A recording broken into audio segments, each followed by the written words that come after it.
srpski snajper. Tako da znate. Ja lovim snajper. Zato. Da će kupiti toga. Onda će kupiti zubarci, a kope. Pa caju znom, pa grižnja, to smo govorili prije. Onda ćemo čakovat tuvnje. Da se ne vidi gdje sam kušan. Jo, misli, nama je onoj tako, šparkužu ono. Te će vam sva oprema, da imate opremu, ne znam koju, oko nije ribi. Ili oko je ribi, a ne znaš lovi. Znate, ćeš se da kurac greš na more. Evo, čekaj, pičku materu, do 7 Stefanović će past. Gledajte, kako je. Da je ovo drugimo ne bi njanki misli poj na more. A kamoli lovit, a Stefanović lovi. Lovi Stefanović, malo me valjda. Pička ti materu, ne znam. Toga će me istreći. Ma ja to hoću reći. Možemo to bupu. Pička ti materina. Pička ti materina Plenkoviću i Milanoviću. Ćete me zvarditi. A Stefanović je uporan. Zapravo bivši Stefanović. Sad je srpski snajper. Ne da se on. On se ne da.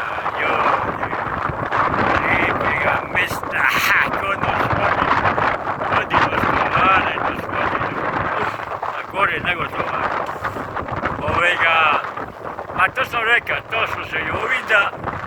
Da je ovdje su Stefanović, da su još sad srpski snajper. A zašto? Ali to ime nezgodno, a nije nezgodno. Snajper to je tamo pod strani. Ako ovo si ponašao, ili sam pjevac samo to je. A samo ću jednoga pokoža, jednoga mojiga, čuvom pokoža, a ovdje upravo neću, to ne smije. Koliko ih je 2, 3, 4, 5 čajona, šta nije važno. Ali Stefanoviću, ljudi domaći, ti si ribar. Stefanović je...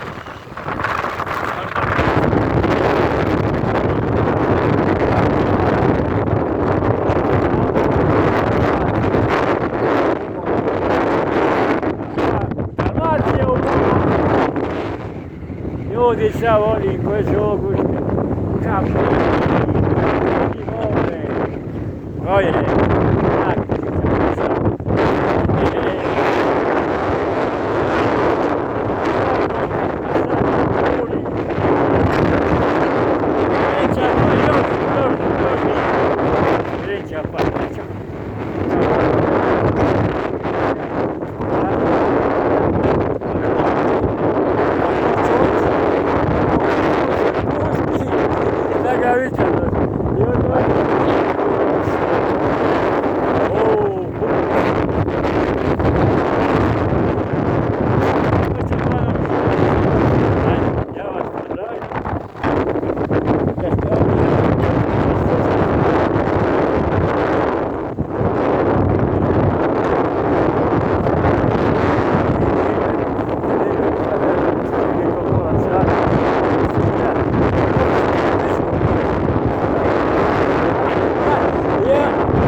Хайде Бог.